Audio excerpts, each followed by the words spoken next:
आज हम पढ़ेंगे 8th क्लास की साइंस का चैप्टर नंबर 1 पार्ट नंबर 2 जिसका नाम है फसल उत्पादन एवं प्रबंध।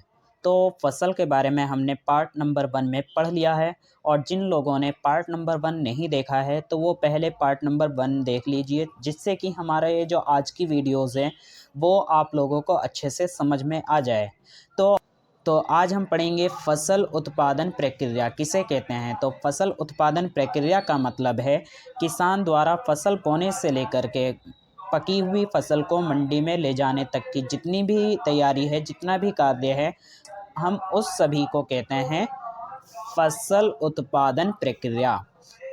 तो आइए देखें कि इसको हम कैसे लिख सकते हैं। लिखने का हमारा तरीका क्या है। तो किसान द्वारा फसल बोने से पूर्व खेत की तैयारी से लेकर पकी हुई फसल को मंडी में बेचने के लिए ले जाने तक की पूरी प्रक्रिया फसल उत्पादन प्रक्रिया कहलाती है।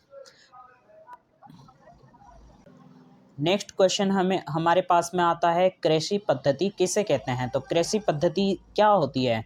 तो कृषि पद्धति का मतलब है किसान द्वारा फसल उत्पादन के लिए जितना भी काम किया जाता है, जितना भी कार्य किसान करता है फसल को बोने के लिए, हम उन सभी कार्य को कहते हैं कृषि पद्धति। तो आइए देखें कृषि पद्धति को हम कैसे लिख सकते हैं। तो कृषि पद्धति के लिए हमारे पास में क्या है, किसान द्वारा फसल उत्पादन के लिए किए जाने वाले क्रियाकलाप कृषि पद्धति कहलाते हैं। क्रियाकलाप का मतलब यहाँ पर आता है कार्य, काम, ठीक है। तो क्रियाकलाप यहाँ पर किसान जो है 7 क्रियाकलाप हैं, वो क्या क्या हैं आइए जाने। पहला है मिट्टी तैयार करना, सेकंड बुआई करना, थर्ड पे आता है खाद एवं उर्वरक देना, फोर्थ पे आता है सिंचाई करना, खरपतवार से सुरक्षा, कटाई करना और भंडारण करना। ये सब जो है कृषि पद्धति में आते हैं। तो नेक्स्ट हमें इसमें जो पढ़ना है, तो आइए जाने मिट्टी तैयार करना किसे कहते हैं। फसल उगाने से पहले किसान खेत को हल के माध्यम से उलट पुलट कर पोला कर देता है, तो हम उसे कहते हैं मिट्टी तैयार करना। पोला करने का मतलब क्या है उसको हम आगे देखेंगे। फिलहाल अभी इसमें हम जान लेते हैं कि किसान जो मिट्टी को पोला करता है, तो मिट्टी को पोला करने के फ़ायदे क्या हैं, क्यों किसान मिट्टी को पोला करता है, पोली मिट्टी के लाभ क्या क्या हैं। जिसमें पहला पॉइंट आता है बीज भूमि के थोड़ा अंदर चला जाता है, जिससे उसका अंकुरण आसानी से हो जाता है। सेकंड पॉइंट है पौधे की जड़ें आसानी से अंदर तक चली जाती है। नेक्स्ट पॉइंट है पौधों की जड़ें जमीन में आसानी से श्वसन क्रिया कर सकती है। और इसमें लास्ट पॉइंट हमारे पास में आता है मिट्टी में रहने वाले लाभदायक सूक्ष्म जीव जैसे केंचुए की वृद्धि करने में पोली मिट्टी सहायक होती है। इसके बाद जानते हैं जुताई करना किसे कहते हैं। असल में जुताई करना ही पोला, मिट्टी को पोला करना कहते हैं। तो जुताई करने का मतलब क्या है, मिट्टी में हल चलाकर मिट्टी को उलट पुलट कर पोला बनाना जुताई कहलाता है। नेक्स्ट इसके बाद हमें पढ़ना है बुआई करना किसे कहते हैं। तो बुआई मिट्टी तैयार करने के बाद किसान उन्नत बीजों का चयन कर खेत में बो देता है, इसे बुआई करना कहते हैं। उन्नत बीजों का चयन, इसका मतलब है अच्छे बीजों का चयन। नेक्स्ट इसमें हमें पढ़ना है खाद व उर्वरक देना। मिट्टी को उपजाऊ तथा पोषक तत्वों का स्तर सही बनाए रखने के लिए किसान खेती में खाद व उर्वरक देता है। अब ये खाद और उर्वरक क्या है, दोनों में क्या अंतर है, क्या है खाद और उर्वरक। तो आइए जाने खाद व उर्वरक में अंतर। तो खाद व उर्वरक में अंतर क्या है, पहले हम लेते हैं खाद और सेकंड नंबर पे हम लेते हैं उर्वरक। तो खाद किसे कहते हैं और उर्वरक किसे कहते हैं। तो इसमें हमारे पास खाद में क्या है, ये खाद प्राकृतिक होती है और उर्वरक कृत्रिम होते हैं। खाद प्राकृतिक होती है, मतलब प्राकृतिक का मतलब है ये नेचुरल यानी कि ऑटोमेटिक बनती है, और कृत्रिम का मतलब है कि इसको जो है मनुष्य खुद बनाता है। खाद खेत में बनाई जाती है और उर्वरक जो है फैक्ट्रियों में भी बनाए जाते हैं। ये खेत में भी बन सकते हैं और फैक्ट्रियों में भी बनाए जाते हैं। और खाद में ह्यूमस की मात्रा अधिक होती है और उर्वरक में ह्यूमस की मात्रा कम होती है। नेक्स्ट इसके बाद में हमें पढ़ना है जैविक खाद के लाभ, कि जैविक खाद जो है उसके लाभ क्या क्या हैं। तो आइए जानें। ये खाद मिट्टी का पुनर्गठन करने में सक्षम होती है। पुनर्गठन करने का मतलब है ये मिट्टी को पोला बनाए रखती है। तो इसमें नेक्स्ट पॉइंट है, इस खाद से मिट्टी पोली बनी रहती है। नेक्स्ट पॉइंट है इसमें, इस खाद से लाभदायक जीवाणुओं में वृद्धि तेजी से होती है। नेक्स्ट पॉइंट है हमारे पास में, जैविक खाद से मिट्टी की जल धारणा क्षमता बढ़ जाती है। जल धारणा क्षमता का मतलब है कि मिट्टी जो है पानी को अपने अंदर कितना समा सकती है, कितना सोख सकती है, हम उसी को मिट्टी की जल धारणा क्षमता कहते हैं। नेक्स्ट पॉइंट इसमें हमारे पास में है सिंचाई करना। असल में सिंचाई करना किसे कहते हैं? तो सिंचाई करने का मतलब है समय समय पर फसल में पानी देना सिंचाई करना कहलाता है। अब सवाल ये आता है कि सिंचाई करने के क्या फ़ायदे, क्यों हम सिंचाई करते हैं? तो सिंचाई करने के लाभ क्या क्या हैं? बीज अंकुरण के लिए पानी आवश्यक होता है। वाष्पोत्सर्जन के लिए आवश्यक जलापूर्ति होती है। पौधे के लिए आवश्यक जलापूर्ति होती है। नेक्स्ट इसमें हमें पढ़ना है सिंचाई के लिए जल के स्रोत क्या क्या हैं, मतलब सिंचाई के लिए हमें जल कैसे प्राप्त हो सकता है, कहाँ कहाँ से हम जल को प्राप्त कर सकते हैं। तो सिंचाई के लिए जल स्रोत क्या क्या हैं? नदी, तालाब, कुआं, हैंडपंप, नहर, बांध आदि, ये सब हमारे पास में सिंचाई के लिए जल के स्रोत हैं। अब सिंचाई के स्रोत तो हमें पता चल गए, सवाल आता है कि सिंचाई के साधन क्या क्या हैं। तो सिंचाई के साधन हमारे पास में दो हैं, एक है पारंपरिक साधन और एक है आधुनिक साधन।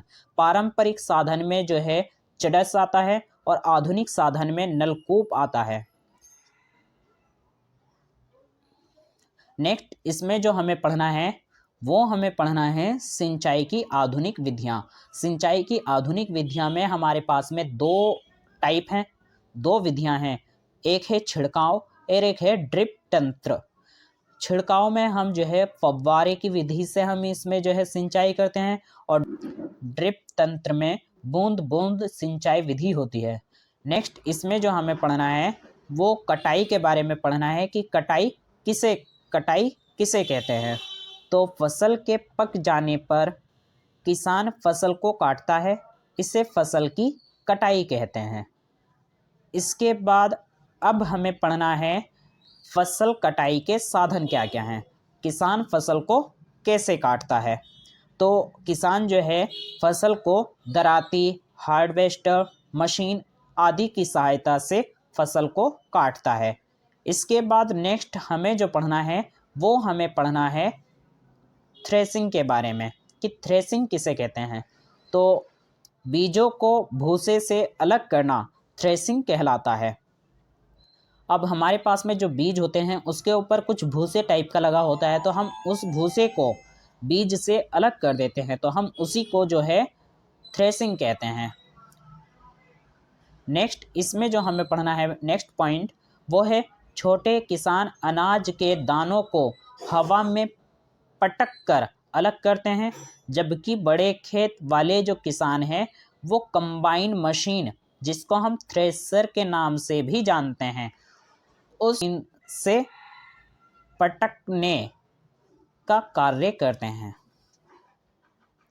भंडारण किसे कहते हैं? इसमें पहला पॉइंट है थ्रेसिंग के बाद में किसान अपनी आवश्यकता अनुसार अनाज व भूसे को एक जगह भंडारित कर लेता है, हम उसी को भंडारण कहते हैं। आगे इसमें नेक्स्ट पॉइंट देखते हैं। तो नेक्स्ट पॉइंट हमसे क्या कहता है, अधिक अनाज के भंडारण हेतु मंडियों में बड़े भंडार गृह होते हैं, जिसको साइलो कहा जाता है। इस फसल के लाभ क्या हैं? फसल पर्यावरण को शुद्ध बनाए रखती है। नेक्स्ट पॉइंट है फसलें वायुमंडल में आर्द्रता को बनाए रखते हैं। नेक्स्ट पॉइंट है फसलें वायुमंडल में ऑक्सीजन, कार्बन डाइऑक्साइड की मात्रा को संतुलित बनाए रखने में योगदान करती है। नेक्स्ट पॉइंट फसल अपने आसपास के तापमान को भी नियंत्रित करती है। इसका नेक्स्ट पॉइंट हो सकता है जनता को जीवन एवं सुरक्षा प्रदान करती है। इसके बाद नेक्स्ट हम पढ़ेंगे खरपतवार के बारे में कि खरपतवार किसे कहा जाता है। फसल के साथ उगने वाले अनावश्यक पौधे खरपतवार कहलाते हैं। मतलब वो पौधे जो फसल के साथों साथ उग जाते हैं, वो पौधे जिनकी हमें आवश्यकता नहीं होती लेकिन फिर भी हमारी फसल के साथों साथ हो जाते हैं, तो हम उन पौधों को खरपतवार कहते हैं। कुप्रभाव क्या होता है? पौधों को पर्याप्त पोषक तत्व नहीं पहुंचने देते हैं। इसके बाद नेक्स्ट हमें पढ़ना है बचाव के उपाय। बचाव के उपाय क्या क्या हैं खरपतवार से? खरपतवार से बचाव के उपाय हैं समय समय पर निराई गुड़ाई तथा खरपतवार नाशी का उपयोग करना। हमारे पास में खरपतवार से बचाव के उपाय हैं। नेक्स्ट इसमें हमें पढ़ना है प्राकृतिक प्रकोप।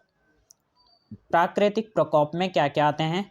बाढ़, सूखा, सर्दी, आग आदि, ये सब जो हैं प्राकृतिक प्रकोप में आते हैं। नेक्स्ट इसमें हमें पढ़ना है इसके कुप्रभाव। कुप्रभाव क्या क्या हैं? तो कुप्रभाव में पहला पॉइंट आता है पानी की अधिकतम एवं कमी से फसल का नष्ट हो जाना। सेकंड पॉइंट इसमें आता है आग से फसल का नष्ट हो जाना। अब इसमें हमें पढ़ना है इसके बचाव के उपाय कि बचाव के उपाय क्या हैं। तो बचाव के उपाय के लिए हमारे पास में पहला पॉइंट आता है जल निकासी बनाना, समय पर पानी देना, आग से सुरक्षा का उपाय। आगे इसमें हमें पढ़ना है फसल में रोग होना।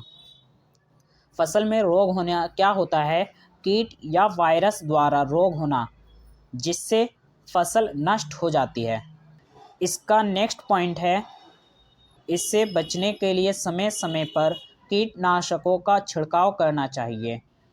तो आज की वीडियो हम यहीं पर समाप्त करते हैं। मिलेंगे नेक्स्ट वीडियो में नेक्स्ट पार्ट के साथ में। वीडियोस देखने के लिए धन्यवाद।